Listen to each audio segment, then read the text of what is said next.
Pintu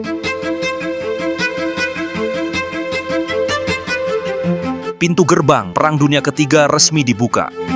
Dunia sedang bergerak menuju arah yang tidak pernah kita bayangkan sebelumnya. Ukraina yang dibantu sekutu-sekutu NATO terjebak dalam perang melawan Rusia yang brutal. Rudal-rudal hipersonik melesat dan menghancurkan kota-kota, sementara bom-bom bisa meledak kapan saja. Pertanyaannya, apakah NATO benar-benar mampu menghadapi ancaman besar yang semakin nyata? Sedangkan di sisi lain, NATO yang dulunya dianggap sebagai benteng pertahanan dunia barat, saat ini terlihat rapuh, semakin tidak relevan dan tak berdaya. Bahkan, terdapat sejumlah prediksi bahwa aliansi NATO berada di ambang kehancuran pada tahun 2025.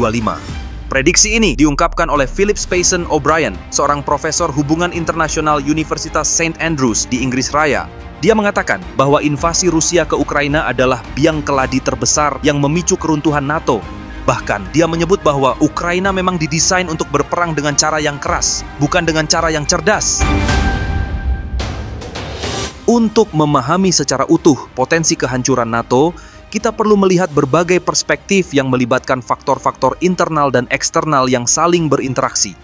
Dari ketegangan antara negara-negara anggota NATO hingga dampak dari kebijakan luar negeri yang semakin agresif, setiap elemen ini akan memberikan gambaran yang lebih lengkap tentang apa yang mungkin terjadi pada aliansi ini di masa mendatang. Dengan memahami aspek-aspek ini, kita bisa lebih mengerti mengapa banyak pihak meramalkan masa depan NATO yang semakin gelap dan suram.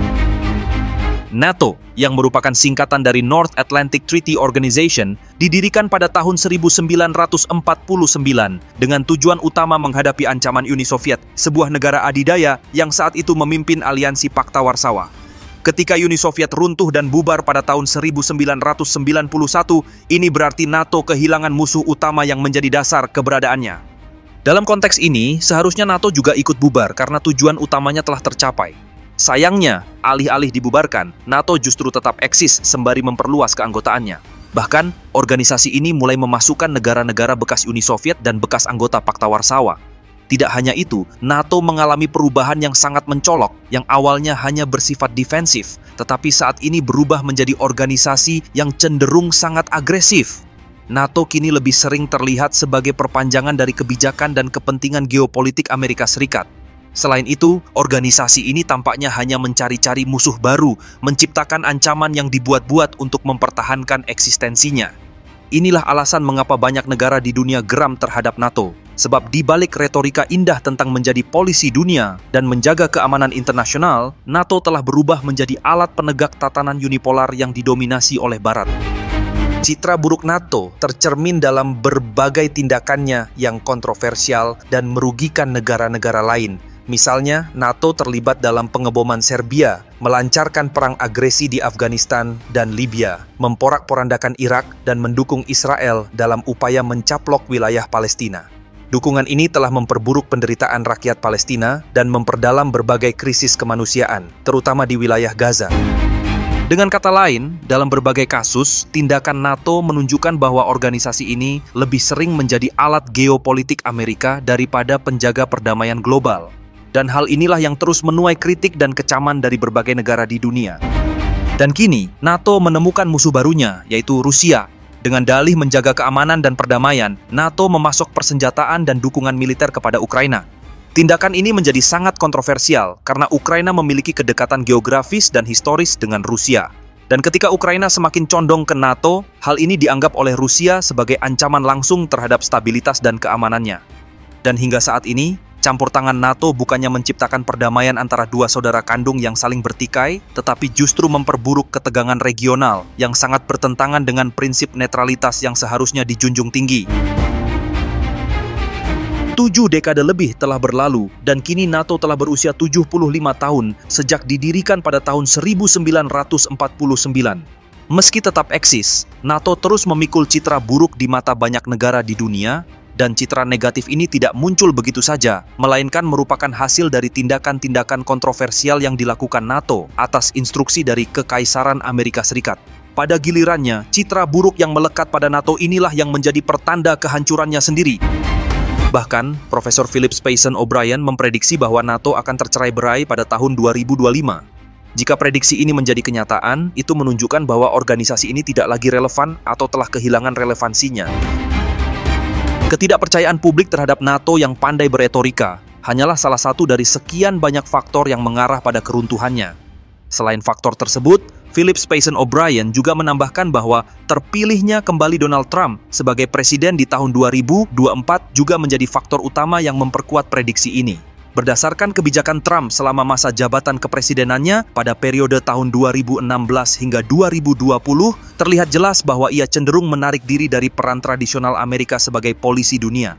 Kala itu, Trump banyak menarik pasukan Amerika dari negara-negara seperti Somalia hingga Afghanistan dan lebih mementingkan kepentingan nasional di dalam negeri.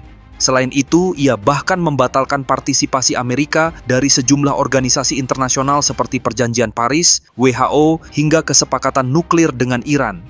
Berbagai rekam jejak Trump ini mengindikasikan pola kebijakan yang tidak sepenuhnya selaras dengan kepentingan sekutu-sekutu NATO. Sehingga, dengan demikian, ketika NATO kurang mendapat perhatian Trump, ini berarti dukungan finansial, militer, dan politik Amerika terhadap NATO juga semakin berkurang, dan berkurangnya dukungan Amerika ini bisa menjadi pukulan yang sangat fatal. Dengan kata lain, ketergantungan NATO pada Amerika Serikat begitu besar, sehingga berkurangnya peran Amerika merupakan awal kehancuran bagi organisasi ini. Oleh karena itu, sebelum Donald Trump dilantik sebagai presiden pada bulan Januari tahun 2025, banyak negara anggota NATO seperti Inggris dan Prancis memanfaatkan sisa masa jabatan Joe Biden yang tinggal sedikit, di mana mereka menggunakan kesempatan ini untuk mendorong langkah-langkah all-out yang agresif, terutama dalam konflik Ukraina dengan Rusia. Selain itu, NATO juga mengambil sikap yang lebih konfrontatif terhadap sejumlah negara yang dianggap sebagai musuh utama Israel, seperti Yaman, Iran, dan Korea Utara. Dengan kata lain, selagi masa jabatan Joe Biden masih ada, NATO melakukan aji mumpung untuk memuaskan agenda geopolitik Amerika Serikat yang kontroversial dan melahirkan banyak kerugian. Pada gilirannya, dengan semakin agresifnya langkah NATO di akhir masa jabatan Joe Biden ini, beberapa negara Nordik, yaitu Swedia, Finlandia, dan Norwegia, mulai mempersiapkan warganya untuk menghadapi kemungkinan Perang Dunia Ketiga dengan memperkenalkan berbagai inisiatif untuk memperkuat kesiapsiagaan masyarakat mereka dalam menghadapi ancaman yang lebih besar.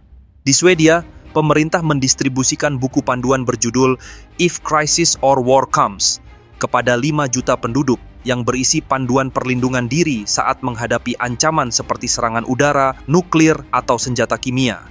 Sementara itu, Norwegia dan Finlandia juga telah merilis panduan serupa, menekankan pada persiapan menghadapi insiden dan krisis yang dikhawatirkan dapat melibatkan konflik dan perang yang lebih besar. Dengan kata lain, berbagai kebijakan negara-negara Nordik ini menunjukkan adanya eskalasi militer besar-besaran yang dilakukan oleh NATO mumpung Joe Biden masih berstatus sebagai Presiden Amerika Serikat. Selain itu, negara-negara Nordik juga khawatir atas potensi penggunaan senjata nuklir oleh Rusia, di mana hal ini sejalan dengan doktrin baru Rusia yang menurunkan ambang batas penggunaan nuklir yang dikhawatirkan semakin memperbesar risiko konfrontasi skala besar di kawasan Eropa. Philip Spacen O'Brien juga menambahkan bahwa konflik Ukraina-Rusia merupakan biang keladi utama atas keretakan NATO di tahun 2025. O'Brien menilai bahwa alih-alih memperkuat aliansi, perang antara Ukraina dan Rusia justru memperburuk ketegangan internal dalam aliansi NATO sendiri. Salah satu argumen utamanya adalah perbedaan pendapat antara negara-negara anggota NATO yang memiliki pandangan berbeda tentang keterlibatan dalam konflik tersebut. Negara-negara seperti Jerman cenderung lebih berhati-hati dalam memberikan dukungan militer yang kuat kepada Ukraina, sementara negara-negara Eropa Timur dan Baltik mendesak respon yang lebih agresif terhadap Rusia. Perbedaan ini menunjukkan adanya ketegangan dalam kepemimpinan dan strategi aliansi, di mana hal ini dapat mengarah pada perpecahan yang lebih mendalam. O'Brien juga mengungkapkan bahwa perpanjangan dan eskalasi konflik antara Ukraina dan Rusia ini sangat membebani anggaran militer negara-negara anggota, mengalihkan perhatian dari ancaman global yang lebih penting, serta dapat memperburuk polarisasi politik antar negara-negara anggota yang pada akhirnya merusak integritas dan daya tahan NATO itu sendiri. Pada akhirnya, jika semua prediksi Philip Spacen O'Brien ini benar, maka konflik Ukraina-Rusia akan menjadi titik balik yang justru menghancurkan NATO. Ketegangan internal yang muncul akibat perbedaan pandangan antara negara-negara anggotanya, ditambah dengan beban finansial dan politik yang semakin besar, bisa mempercepat keretakan yang tidak terhindarkan. Bahkan, jika NATO tetap bertahan dan tidak hancur, dampak dari perbedaan pandangan tersebut tetap sangat terasa, di mana hal ini jelas mengancam keharmonisan internal organisasi, mengurangi efektivitasnya dalam merespons berbagai ancaman, dan bisa mengarah pada disintegrasi yang sangat fatal.